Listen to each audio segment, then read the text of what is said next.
Bom dia a todos. Muito obrigada pela presença, sala cheia. Que bom se todo mês fosse assim. Muito bom. Gente, então vamos começar fazendo a reverência aos 3 altares.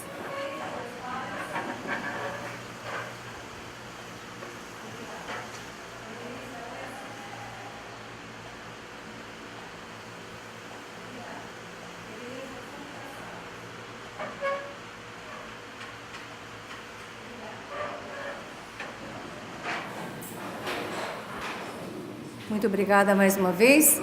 O palestrante de hoje, como foi informado, é o senhor Leonardo Maruoka. Ele é o novo condutor, né?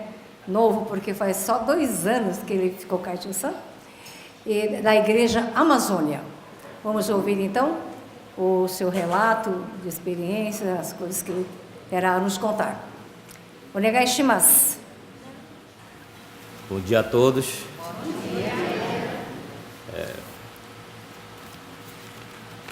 Hoje fui escalado para dar algumas palavras, né?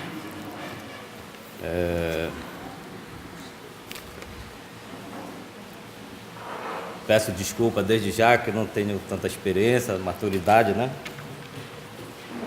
Para falar em grande número de pessoas.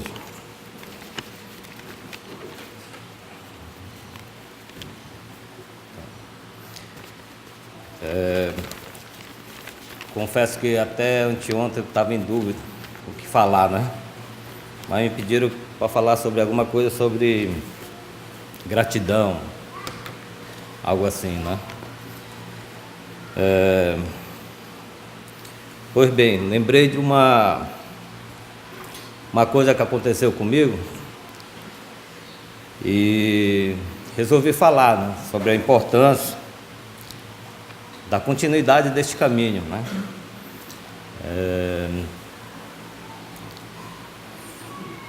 Foi um dos temas que eu escolhi para falar hoje, né? Yoroshiku onegai shimasu.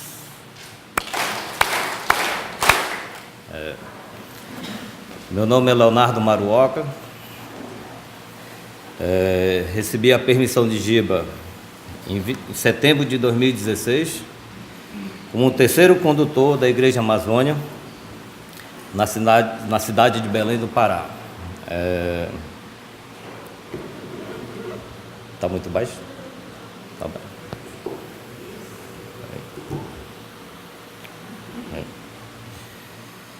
bem. Nasci e cresci dentro da igreja. E desde pequeno, na infância, participava de eventos e atividades da igreja.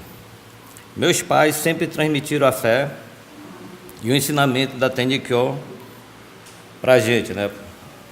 Os irmãos. Penso eu que desde cedo meus pais já se preocupavam em transmitir a fé para dar continuidade neste caminho. Mas mesmo sendo os filhos, cada um tem o seu espírito e o seu modo de pensar. E muitas vezes ele pensa ao contrário de seus pais, né? É algo que não é tão simples e fácil a transmissão da fé como parece. Durante esses tempos, eu vi muitas famílias passando a fé de pais para os filhos e dos filhos para os netos por várias gerações. Mas também vejo muitas famílias e pessoas que pararam de seguir este caminho, né? E eu tenho visto muitas igrejas sem sucessores, né? A pessoa para dar continuidade neste caminho. É lamentável, mas é uma realidade que está acontecendo hoje, né? E era uma situação que ia acontecer, era uma situação que ia acontecendo comigo também, né? Eu volto a dizer, cada um tem o seu espírito e o seu modo de pensamento. Devemos sempre refletir sobre isso.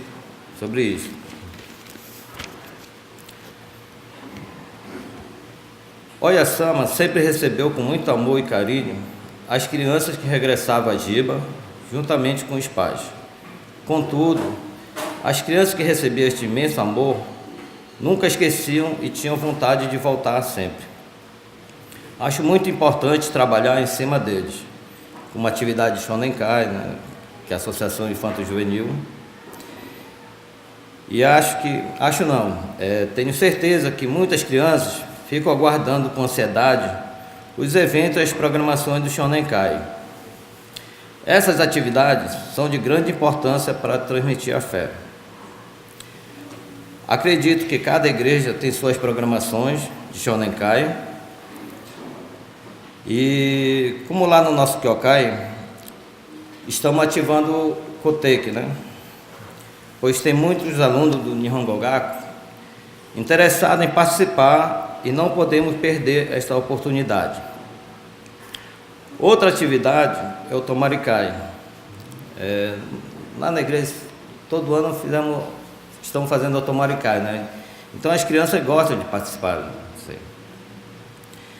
Eu, por exemplo, que nasci na igreja, desde pequeno frequentei várias atividades de Shonenkai, depois Senenkai, até me tornar condutor de igreja.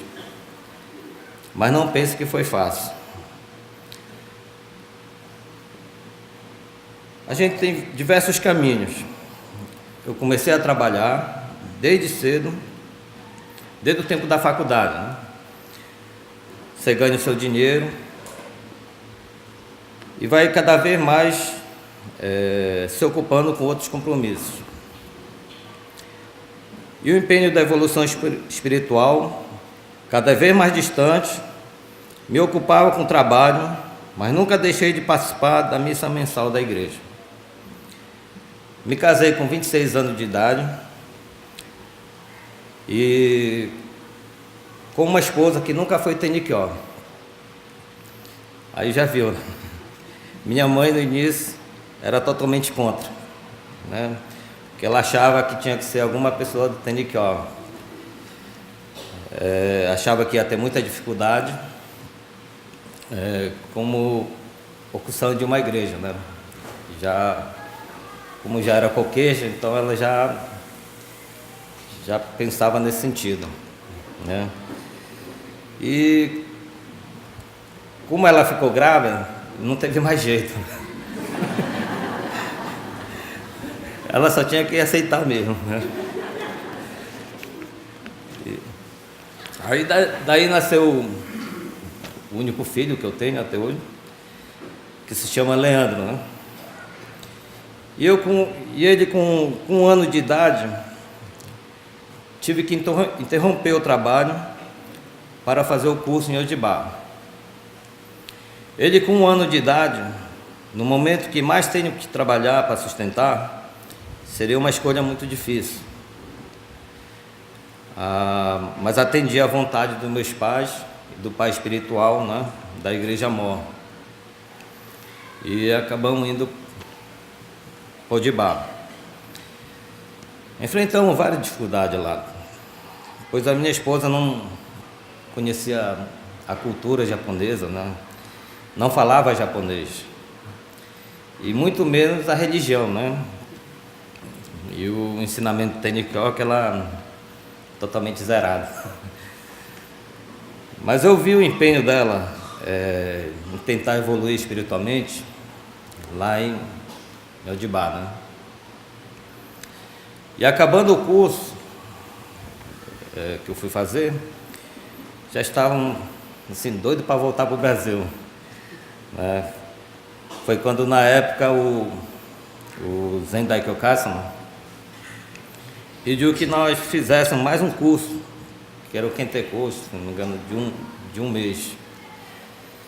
E como eu estava doido para voltar para o Brasil, acabamos recusando, né? Dando desculpa que tinha compromisso, né? Um compromisso que eu já tinha no Brasil. Foi aí que apareceu a primeira orientação divina, né? O Leandro já com 2 anos de idade, do nada, estava no sumejo e veio febre por dentro, os olhos começaram a virar, né? E entrou em convulsão. O sensei que estava perto se espantou e pegou ele, colocou dentro do carro e correu para o hospital Iquanoie. E ele acabou entrando em coma, né? A minha esposa estava desesperada, sem saber o que fazer, chorando no hospital, né? E foi quando a Zeon-sama foi para o hospital. Nessa época eu estava em Kyokai-ji-shu, se não me engano, em uma outra província. E era o último, como se fosse uma última missão, né?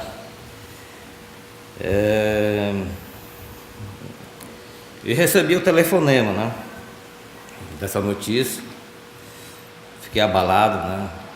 Fui na frente do altar da igreja e comecei a perguntar por que estava acontecendo isso. Porque eu mesmo me dedicando, estava mostrando isso, né? Eu confesso que fiquei um pouco revoltado com essa situação, mas acabei recebendo orientação do Kaicho-san dessa igreja, né?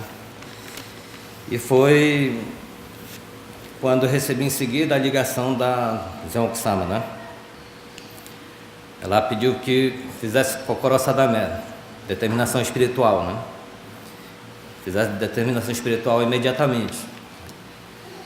Aí pediu que virasse para direção Kanodai, isso tudo por telefone, né? Junto com a esposa, e fizesse essa determinação espiritual.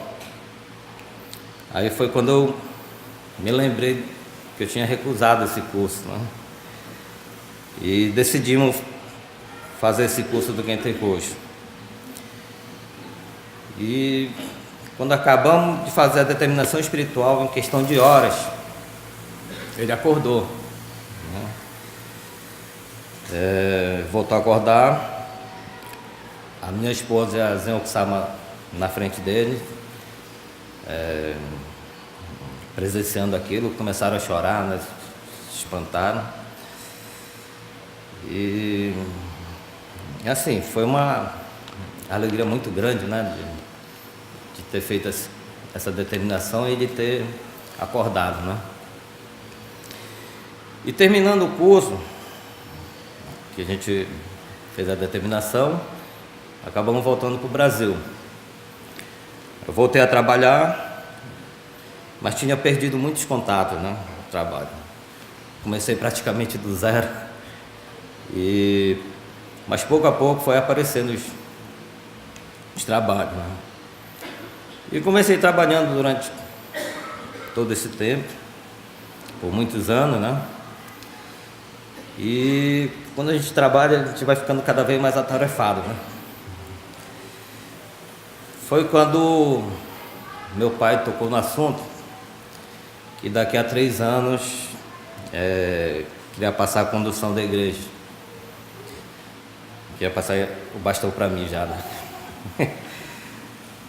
Eu falei que estava muito cedo para se aposentar, né? E que eu estava muito atarefado no trabalho também. E o tempo ia passando e a pressão ia aumentando também, né? Entrava até em pauta da reunião da diretoria lá da igreja. Olhava aquilo, mas não falava nada, né? Depois comecei a achar que eu não tinha vocação para isso. Vocação para ser kaichó, né? Eu fazia todas as atividades da igreja, mas eu não queria ter essa responsabilidade, né? Eu não queria assumir essa responsabilidade, na verdade. Eu achava que o meu irmão, o terceiro, mais novo, ele tinha mais jeito para assumir. E até cogitaram isso, mas a ordem do Daikyo Kasama disse que era eu mesmo. Na verdade, não estava satisfeito com essa pressão, né? E, para falar a verdade, eu queria me afastar mesmo disso aí. Aí um dia, meu pai chegou até a mostrar a foto do meu avô, que tem na sala de estar da igreja. E meu avô, que foi o primeiro condutor, né, perguntou se eu ia interromper toda a dedicação que ele fez nesse caminho. Aquilo apertou muito o meu coração, né? Mas não tinha destino, né? Não tinha essa confiança de assumir, né? O pessoal falava, vai assumir Kyokai? Eu falava, vou, mas o coração não queria, né? Aí foi quando começaram a aparecer, durante esse período, começaram a aparecer as orientações divinas, né?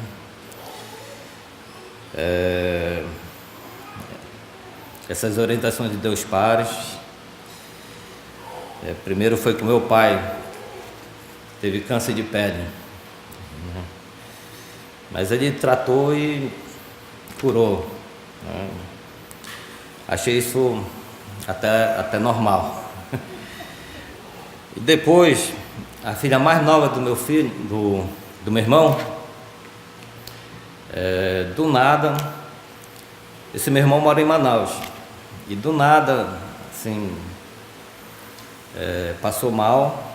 Ela tinha, acho que 1 ano de idade, passou mal, já entrou no hospital, na UTI, e 1 semana ela acabou retornando, né? E foi para o Kyokai, fez a Sosken, fomos para o cemitério. E depois de 2 semanas, a irmã mais velha teve um problema na cabeça de bactéria e acabou indo para o UTI também, né? E, pô, aquilo ali eu achava que era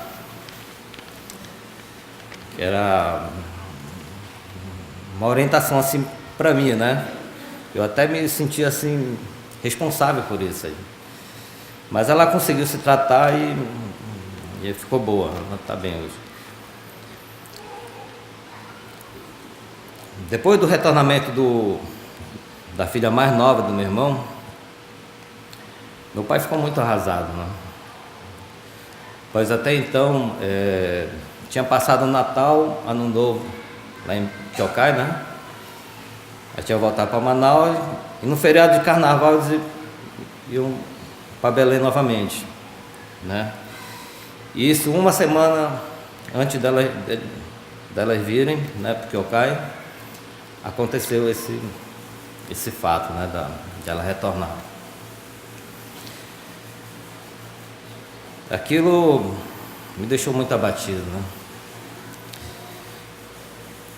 Me senti muito mal vendo aquela situação dele, né? E achava que a culpa era minha mesmo, né? Até não, eu pensei, será que eu tenho que assumir mesmo, né? Mas eu estaria assumindo, não com satisfação sincera, né? Mas por pressão. E o pior estava por vir. E dentro de pouco tempo, bati o carro 3 vezes, né? Eu bati 1 vez e fui batido 2 vezes. E minha mãe falava assim, olha, não é um bom sinal. Mas achei que era um acidente normal, né? Foi quando, nesse mesmo ano, a minha esposa junto com a minha mãe e algumas indiaçãs, né? Veio para o encontro, não sei se das moças, Fudincai, aqui em Dendote. E nesse tempo apareceu um nódo no pescoço do meu filho, né?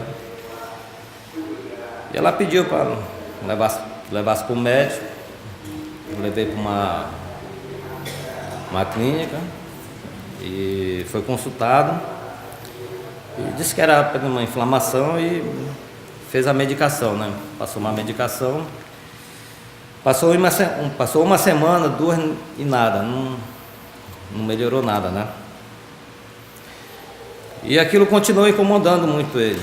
Foi então que a minha esposa levou ele para um outro médico. Ele encaminhou para um médico de cabeça e pescoço.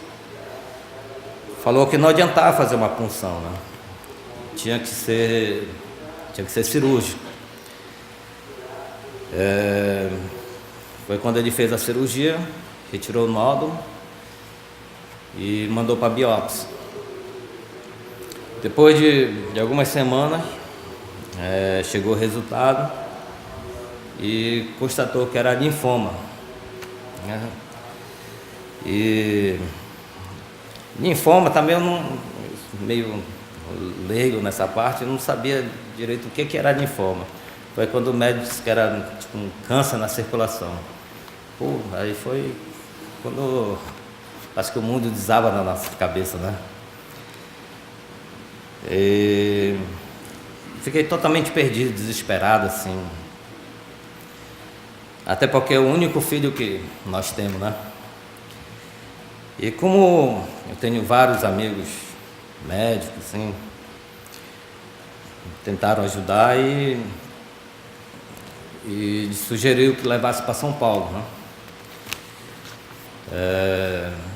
Tenho uma amiga também que ela indicou um médico que só tratava essa parte de linfoma, né? E que atendia no hospital Oswaldo Cruz. E foi quando eu mandei ele para lá. Mas não contamos nada do resultado para ele, né? Meu filho também é muito nervoso, né? Mas não teve jeito. Ele, na casa da irmã da minha esposa, ele viu a irmã da Miticona, da minha esposa, chorando. E presenciou. Ela está chorando. Por que ele? Por que tinha que ser ele? Né? E ele acabou se desesperando, né? Começando a chorar, e foi quando a minha esposa me ligou: olha, ele está chorando, tudo. Aí eu tive que ir lá acalmar ele, né? E como ele é muito nervoso, eu fiquei até com medo que ele entrasse em, tipo assim, depressão, algo assim, né? Aí eu falava assim: não, filho, você vai só fazer um exame lá em São Paulo, te acalma, não é nada grave, fique tranquilo. Mas por dentro eu estava chorando, né? E ele falava: pai, estou com medo, né? Mas não podia mostrar fraqueza na frente dele, né?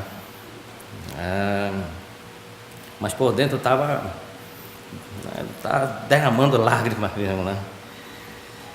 Aí assim ele foi, né? Veio para São Paulo. No hospital fez vários exames e fez um exame imunohistoquímico. Se fosse em Belém, levava 22 dias para sair o resultado. Porque não faz esse exame em Belém, né? Faz só em São Paulo, Paraná, se não me engano. Aí, quando eu mandei para cá, em 3, 4 dias saiu esse resultado, né? E no exame realmente constatou que era linfoma, né? O tipo de linfoma. E começou o tratamento com 5 sessões de quimioterapia e uma de rádio, né? Mas durante o tratamento, começando o tratamento, A médica achou muito estranho durante o tratamento, né? E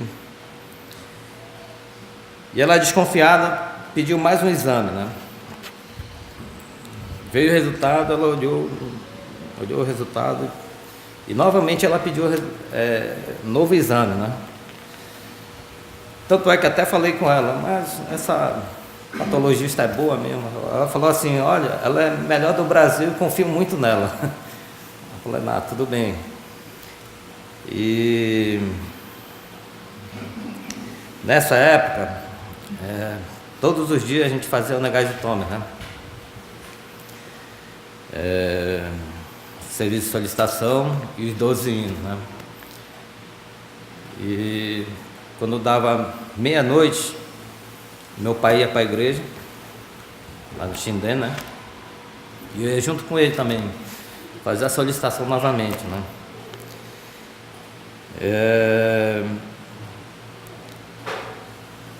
Eu pedi a Poyagami Samayoshi Sama, né? Que se salvasse meu filho,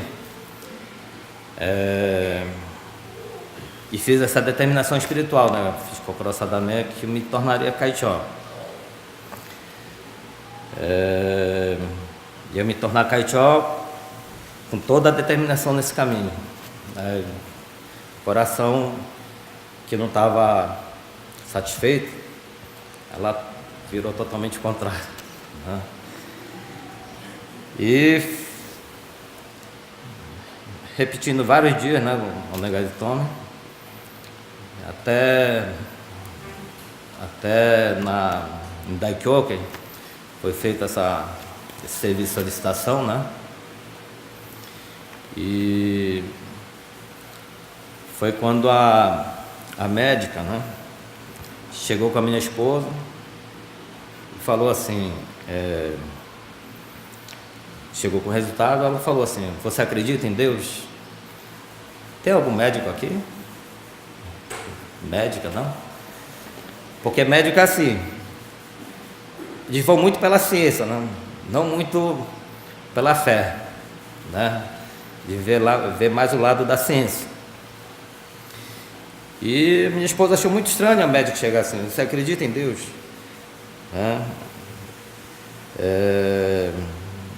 Se não acredita, pode acreditar.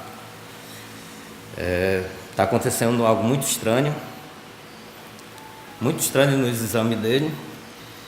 E ela disse que ia parar o tratamento, porque ela não... Eu não sei explicar muito bem, mas que o câncer não tinha evoluído, né? E que ia ficar somente em observação. E ele retornaria a cada mês, né? Depois em 3 em 3 meses, depois 6 em 6 meses. São 5 anos de observação. Ele já está com 3 anos e meio. Mas até hoje não evoluiu nada, né?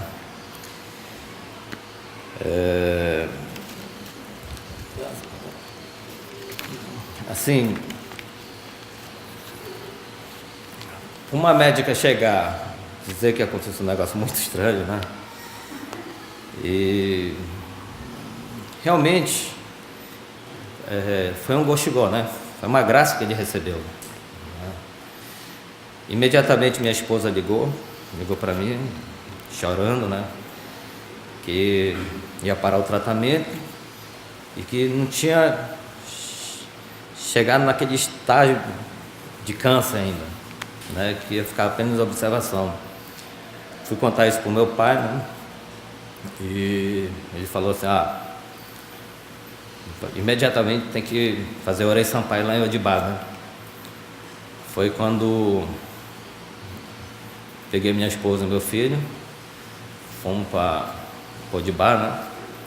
E fomos fazer Orei Sampai, né? Cheguei na frente, no Kyosoden, cheguei na frente do Oyasama e assim, agradeci, né? Chorando mesmo, pela graça assim que ele recebeu,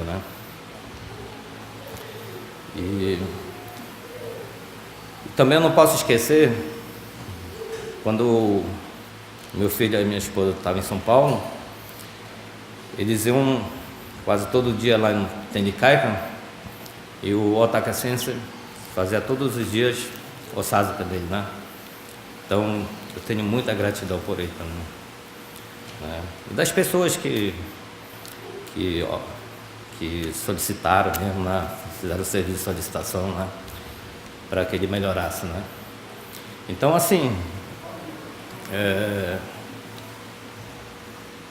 eu acho que cocoró, né?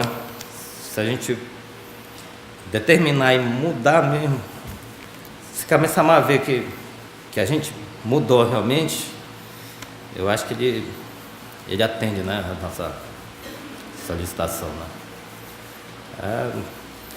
São poucas palavras, mas foi uma experiência assim que eu passei, que já passar para vocês. Muito obrigado.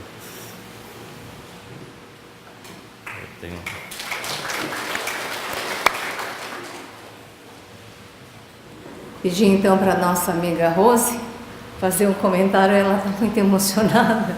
E eu também. Onegaishimasu.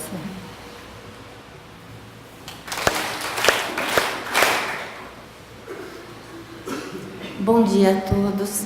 É com muita alegria que eu recebi esse convite. Eu sei que eu não estou à altura para estar comentando uma palestra, né, nesse nível, mas eu vou tentar, com a ajuda de vocês, para que a gente possa refletir sobre alguns pontos, né, que foram mais emocionantes, porque a palestra inteira, né, nos deixou muito emocionados. E assim, eu vou tentar falar um pouquinho e depois eu gostaria de estar, na verdade, explicando um pouquinho alguns detalhes sobre o início da fé, que ele me deu essa permissão, porque eu pesquisei um pouquinho sobre essa igreja. Eu gostaria de contar um pouquinho para vocês, que é muito interessante. Onegaishimasu. Bom, o que a gente está vendo, assim, que a gente viu, que foi uma coisa muito emocionante, foi a questão da determinação espiritual. E ele começou a falar para nós a respeito da transmissão, da dificuldade das igrejas hoje em dia estarem, na verdade, com esse processo de sucessão já assim de forma mais tranquila. A gente sabe que em muitas igrejas realmente existem essas dificuldades, e no caso dele também, né, como ele mesmo falou, se ele aceitasse naquele momento, não seria sincero, né, no coração dele. Então Deus acabou assim mostrando algumas orientações, e que a gente também chama de causalidades. Eu queria dizer que eu estou muito emocionada, porque assim essa história, na verdade, me abalou assim, me comoveu bastante. Mas eu vou colocar para vocês em relação ao que ele falou sobre a predestinação. Na verdade, já estava tudo muito assim, já dentro, né? O Yasama já esperava ansiosamente essa maturação espiritual. E aí, pedi, por favor, daria para baixar um pouquinho aqui o microfone? Eu estou tendo que erguer meu pescoço. Já estou um pouco nervosa.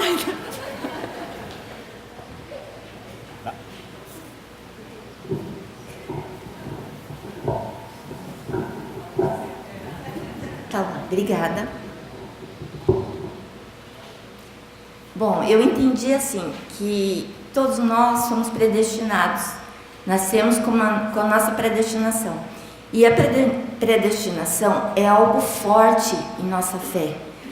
Quando ela é entendida como algo que esteja provocando as orientações, ela tem que, na verdade, ser cortada, amenizada, porque ela pode provocar retornamentos, enfermidades, tragédias, conflitos, separações. E a partir do momento que a gente consegue entender que a gente vai poder, né, tomar uma atitude em relação a cortar ou amenizar essa predestinação, a gente vai conseguir evoluir espiritualmente. O que ele colocou, eu gostaria de eu não tenho nem como comentar o aspecto, tudo que ele falou para nós, tá? Mas assim, dizer que a igreja a qual ele pertence é uma igreja assim que foi construída de uma maneira assim, como que eu poderia explicar para vocês? De uma forma assim, que foi um trabalho intenso, mas intenso mesmo, principalmente de pessoas que nem conheciam a fé ainda. Era um tempo ainda muito longínquo. A gente vai estar iniciando essa história no século XIX. Na verdade, quando o bisavô do condutor, que se chamava Yoshitomo, ele, na verdade, a história dele, né, é uma história que já estava predestinada, porque ele não havia nascido realmente como Maruoka, né? Eu tenho a permissão, né, de falar. Ele não havia nascido como Maruoka, ele havia nascido na família Mizoguchi. E naquela época havia toda uma preocupação social em relação às classes, né? E ele, para não perder posição social, título, ele foi adotado pela família Maruoka e, a partir daí, ele também acabou ganhando, entre aspas, essa predestinação da família Maruoka. Então, ele, devido à posição social dele, ele foi evoluindo profissionalmente, tá? Ele se tornou até mesmo um professor universitário e os seus ideais eram completamente diferentes ao que a gente possa chamar de dedicação na questão da salvação. Era muito mais voltado para posição social. Ele ele se casa e, né, devido à predestinação, ele vai tendo seus filhos, e quando o filho dele, com 16 anos, ele acaba também sofrendo uma orientação grave, por sinal também, muito semelhante. Com 16 anos ele contraiu tuberculose, e essa tuberculose na época era uma doença que levava à morte e que vai ocasionar então o afastamento da família dele por ser uma doença contagiosa. E o pai, ele começa a sentir então que ele tem alguma coisa realmente que ele deveria estar cumprindo naquele momento, mas ele ainda não enxergou a realidade ainda. E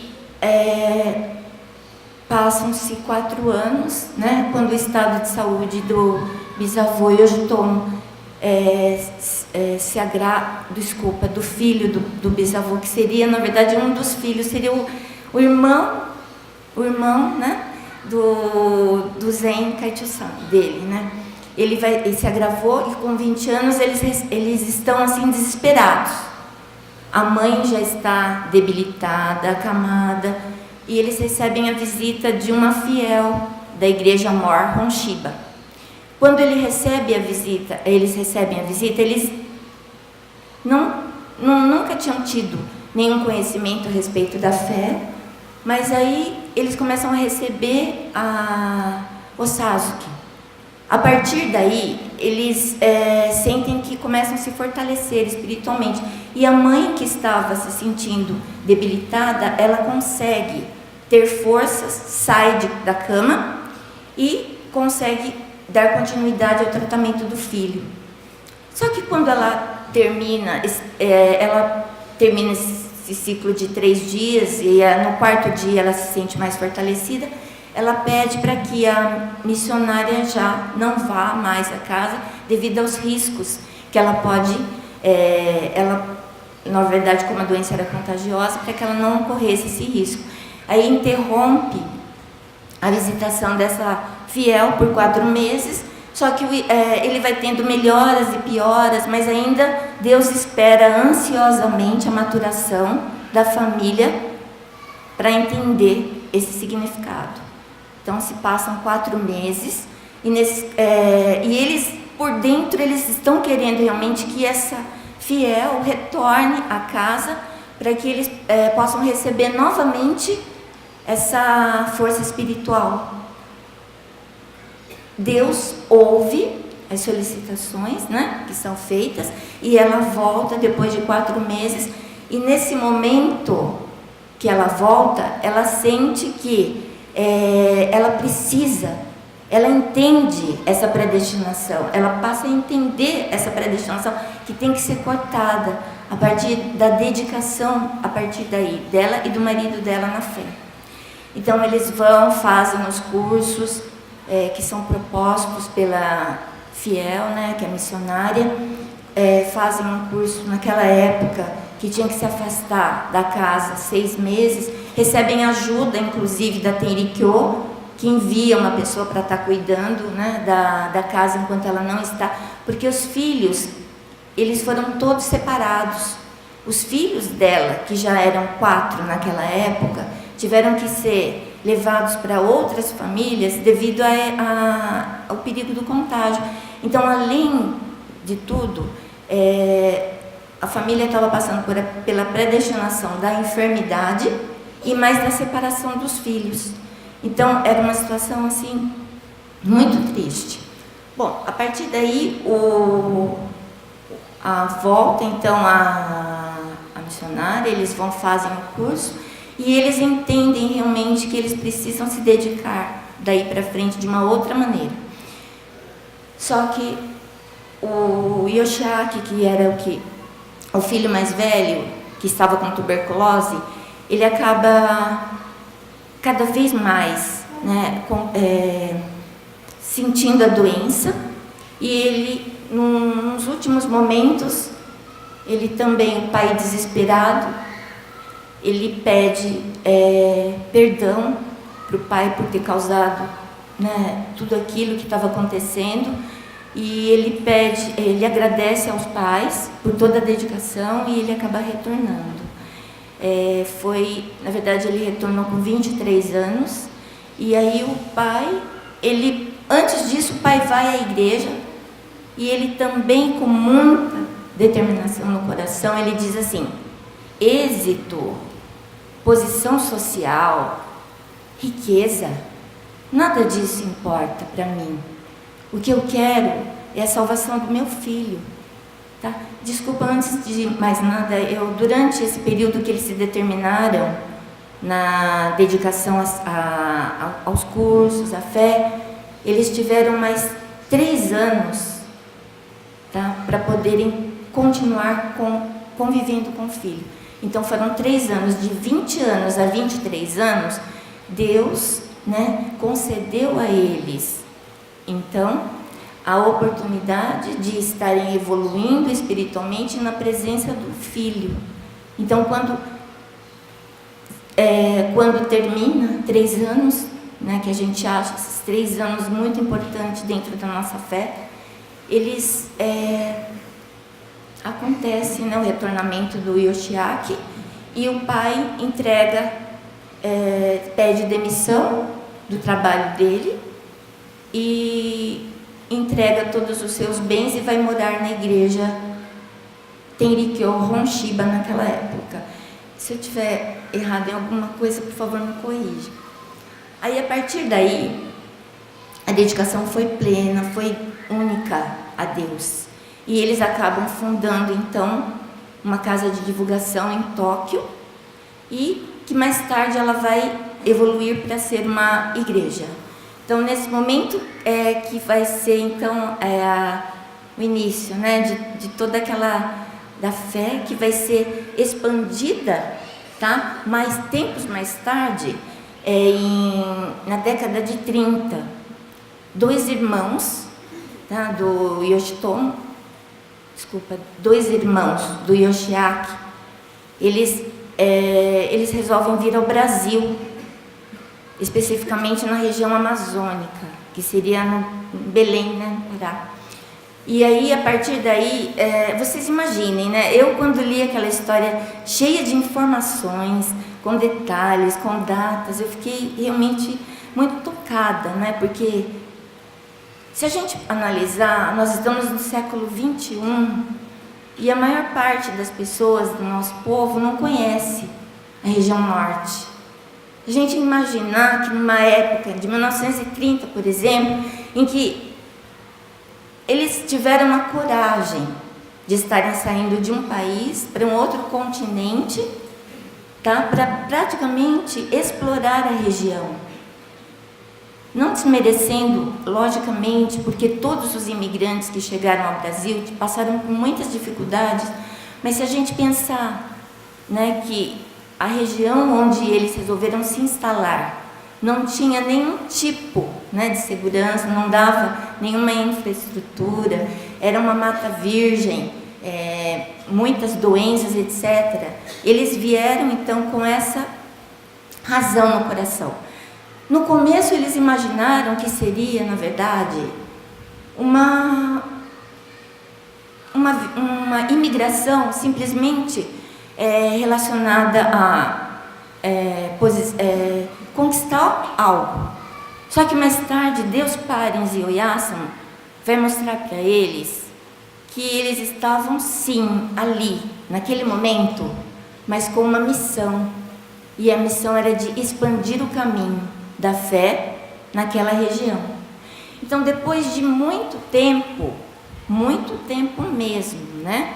Em 1959, um dos irmãos, né, ele resolveu escrever uma carta para o segundo Shimbashira-sama, Shozen Nakayama, e explica para ele que algo tocou o coração, algo fez com que ele refletisse todos os esforços em que o bisavô Yoshitomo e a sua bisavó Eda, tá, passaram e se dedicaram e gostariam que isso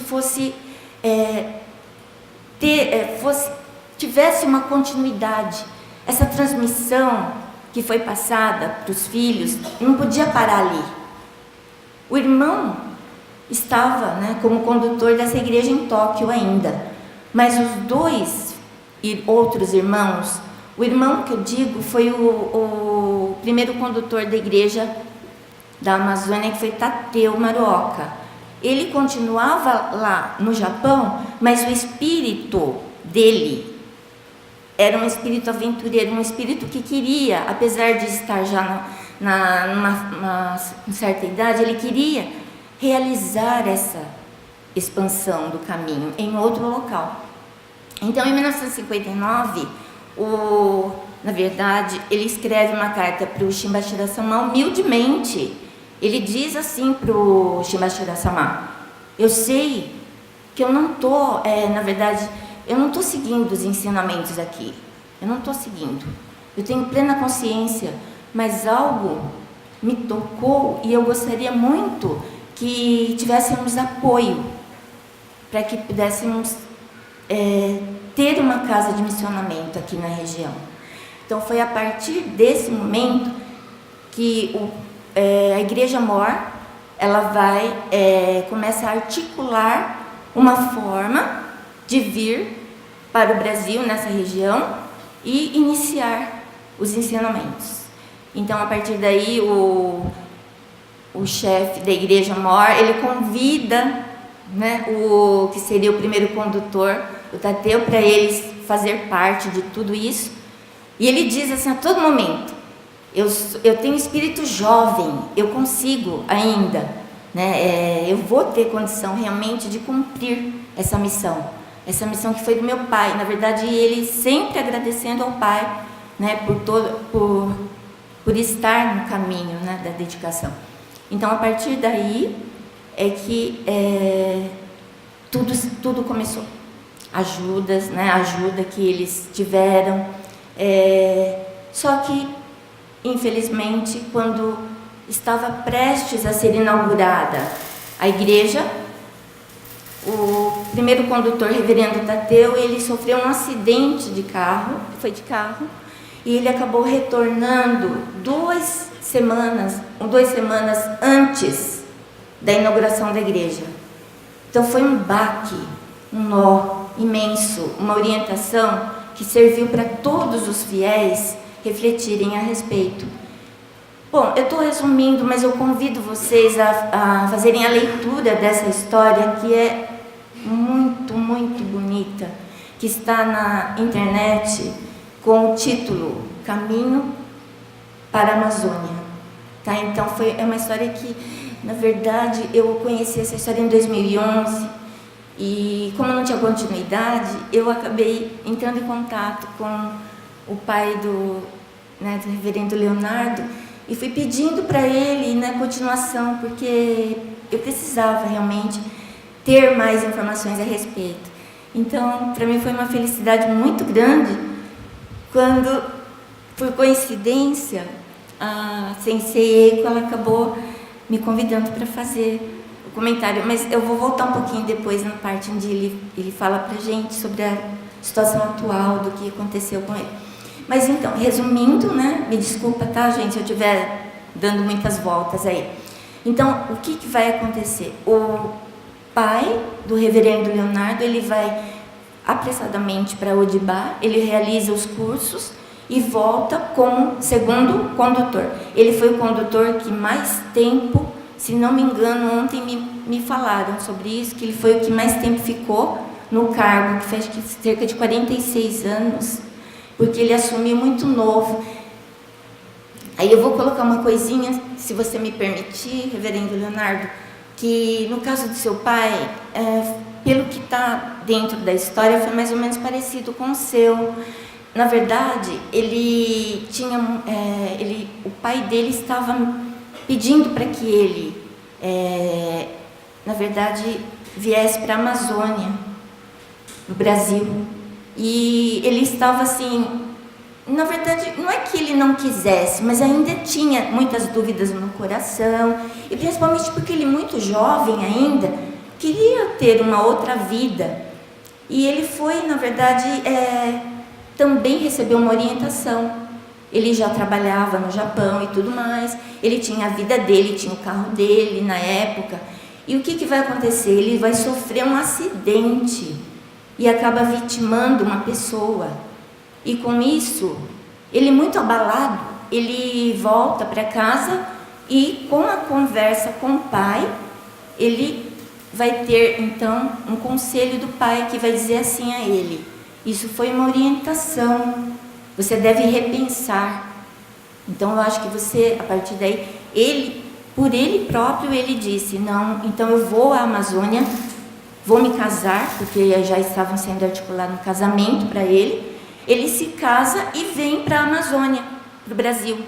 Então, a partir daí, acaba coincidindo algumas coisas, alguns fatos, tá? Porque Deus, não é porque Deus não gosta de nós, é porque Ele quer mostrar para nós as verdades e quer que nós tenhamos uma, na verdade, uma evolução espiritual, né?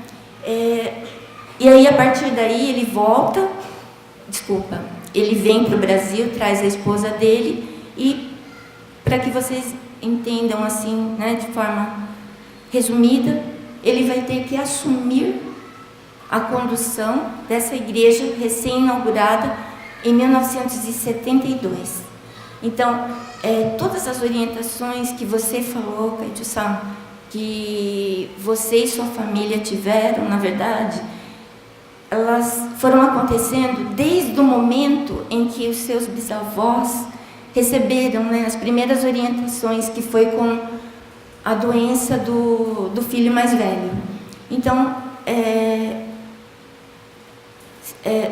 se encaixou tão perfeitamente para mim. Gostaria muito que também as pessoas que quisessem se manifestassem em relação a essa reflexão, a importância, tá, da questão das nossas atitudes, em relação também à questão de evoluir espiritualmente, aplicar os ensinamentos, porque tudo isso é extremamente importante para que a gente possa cortar as más predestinações. Na verdade, não que Yoshiaki, que foi aquele que contraiu tuberculose, tivesse que passar por isso, para que todos os outros pudessem refletir sobre isso. e que, na verdade, isso ele já estava dentro dessa predestinação. Então, ele serviu para fazer com que todos os espíritos, né, que viessem posteriormente, que todas as almas que passassem a fazer parte da família Maruoka, tivessem oportunidade, então, em seguir os ensinamentos de Oyasama e evoluir espiritualmente. Então, eu digo assim, Kaichi-san, então, tudo que você falou, tá, se encaixou perfeitamente, e a gente fica muito feliz pelo final, né, em relação ao seu filho, tá? Me desculpa por alguma coisa. Obrigada.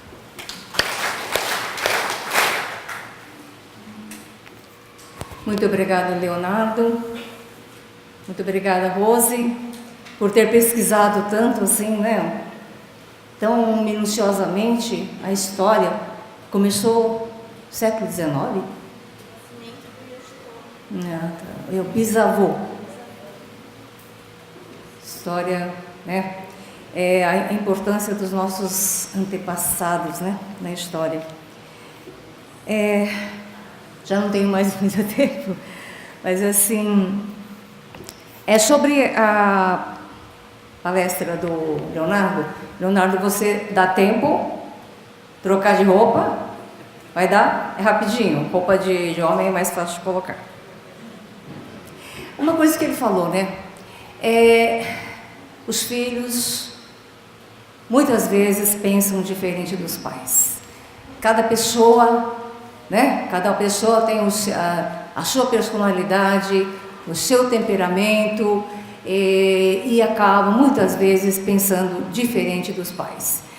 Principalmente se os pais têm uma cultura japonesa, né? Uma influência, muita influência da cultura japonesa, ou então se fecha muito dentro da própria religião e não se comunica muito com o exterior, né? Até eu estava comentando com umas senhoras que os japoneses, de uma forma geral, eles são muito introspectivos, né? Eles se fecham muito dentro de si e muitas vezes não conseguem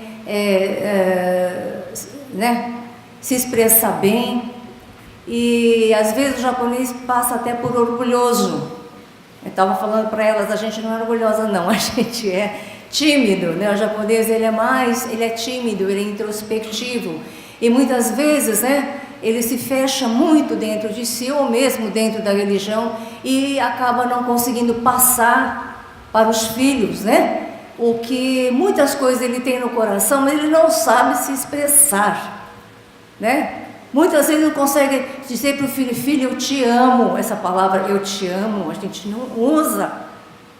E o brasileiro usa, o americano usa, né? I love you. Fala isso para a mãe e para o pai. Não é lindo? Não é lindo? Se dizer assim para a mãe e para o pai, eu te amo, meu pai, eu te amo, meu filho. Eu não falo isso. Eu sei que eu ainda não cheguei a isso. Estou me esforçando. Mas assim, a gente tem que se manifestar, tem que se expressar. O japonês tem que sair um pouco mais disso daí, sabe? Né? Dizer para você, né? Mostrar o amor. A gente não sabe mostrar amor, sabe? Então isso a gente vem no Dendô, a gente beija e abraça, acho isso ótimo, porque isso é próprio do brasileiro, a gente tem que aprender com a sociedade brasileira, esse lado positivo. Eu acho muito positivo esse lado dos brasileiros serem tão expansivos, alegres, tá sempre com um beijinho, tá sempre com um sorriso, por pior que seja a situação, sabe? Então eu acho isso muito bom. Eu acho que nós, orientais, a gente tem muito que aprender. Eu estou tentando, é muito tarde, mas eu estou tentando aprender a ser um pouco mais brasileira, né? Então o que acontece? Aí muitas vezes os pais, embora tenham tanto sentimento, não conseguem expressar isso para o filho, né? Aqui também a gente às vezes fala assim de ensinamentos tão difíceis que vocês acabam às vezes não entendendo. A gente poderia, né, esmiuçar isso de outra forma, né? Não precisa saber as 10 providências, ou você chega, olha, eu tenho que dar aula sobre as 10 providências, eu acho é demais, fala de uma, fala de duas, né? Mas explora bem esse tema. Então, se você faz isso, você chega assim, 8 poeiras, meu Deus, não dá para falar 8 poeiras em uma aula, fala de uma, de duas, no máximo, né? Explica melhor as coisas, é isso que está faltando para nós. Aí o que acontece? O filho não entende o que o pai está falando, o filho não concorda com o pai, com a mãe, né? A gente, todos temos que trabalhar, não podemos ficar vivendo somente, mesmo aqueles que vivem na igreja, né? Mesmo os condutores, hoje eles trabalham, eles não podem viver somente à custa, né, das oferendas, muitas vezes não dá, né?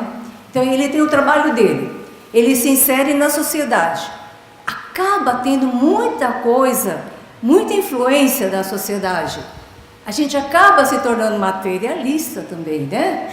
Todo mundo tem, eu quero ter, todo mundo quer subir na vida, eu também quero. Então isso tudo atrapalha, eu diria, faz parte, né?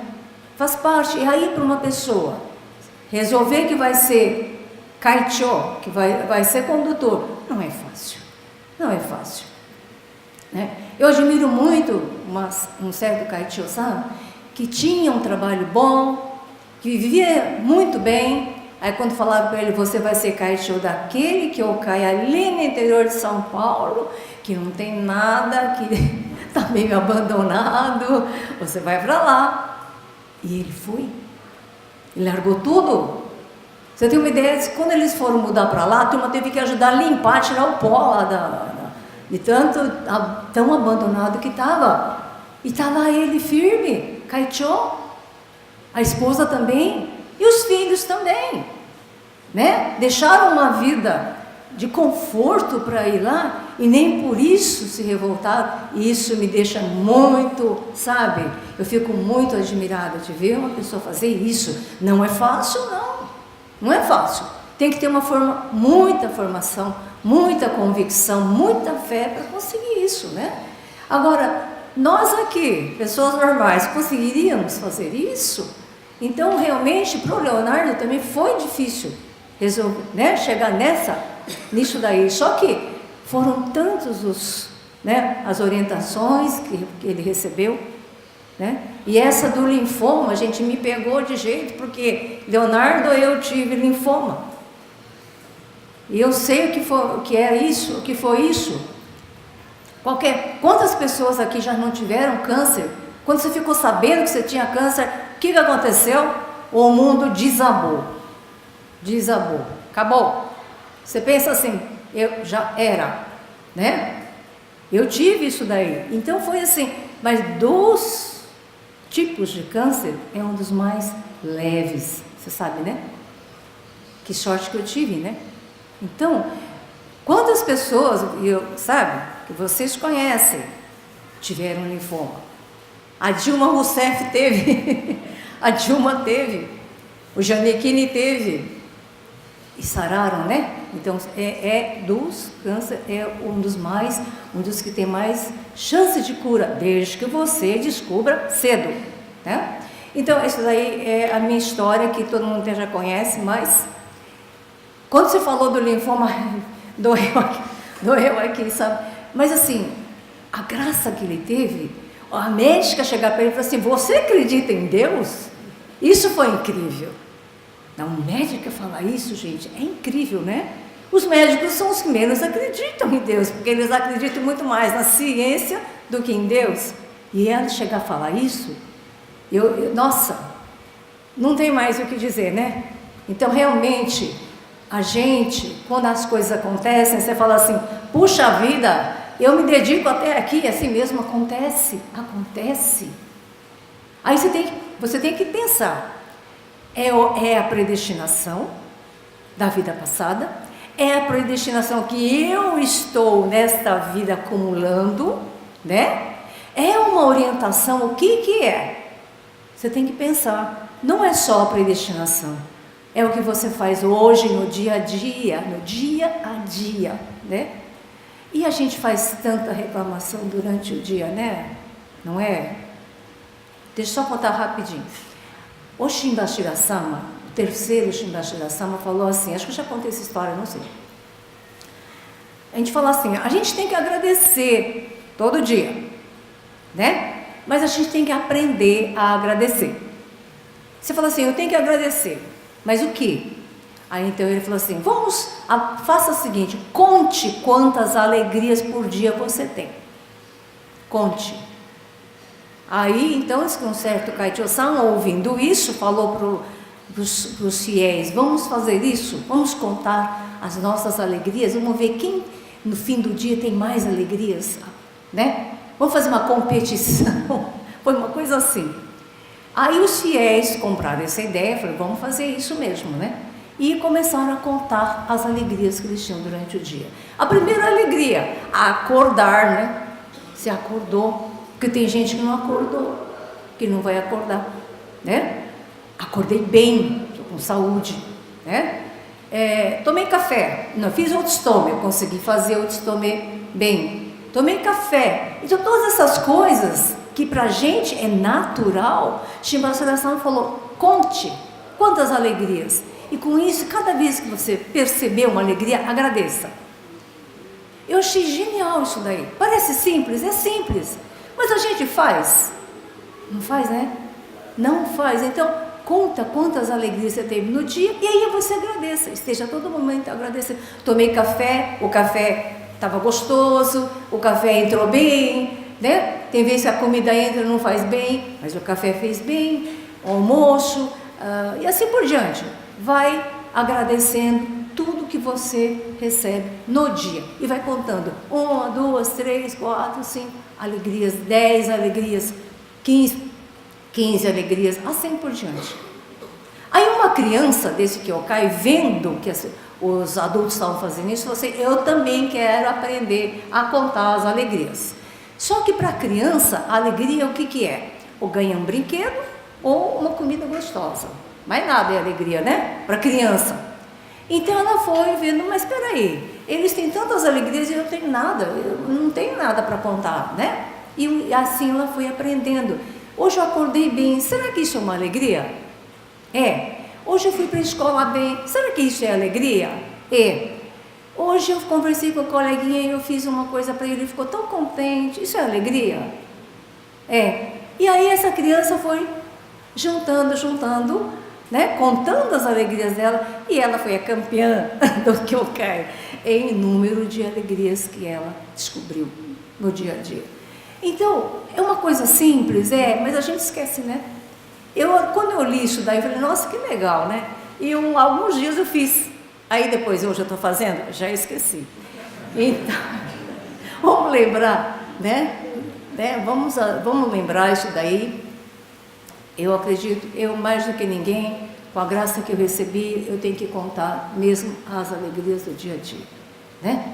E assim, a sua história, por isso me emocionou bastante, e eu entendo muito o que você passou, e fico muito feliz que você teve essa determinação, que você cumpriu essa determinação, e eu espero que daqui para frente, né, você consiga, com a sua maravilhosa esposa que está lá fazendo Shendei hoje, prosseguir no caminho, né? E assim, isso daí, a gente tem que botar para fora as coisas, porque você pensa assim, ele já sabe, a criança sabe nada. Se você não falar, não vai saber, né? Se a gente não falar para a pessoa, eu te amo, eu gosto de você, se você não puser para fora os seus sentimentos, a pessoa nunca vai saber. E a gente tem mania de achar que as pessoas já sabem, né? Ela já sabe, não precisa falar não, sabe não, né? Vocês concordam? então tá bom. Gente, o tempo passou, eu agradeço muito a presença de todos e mês que vem, o que nós vamos ter mês que vem?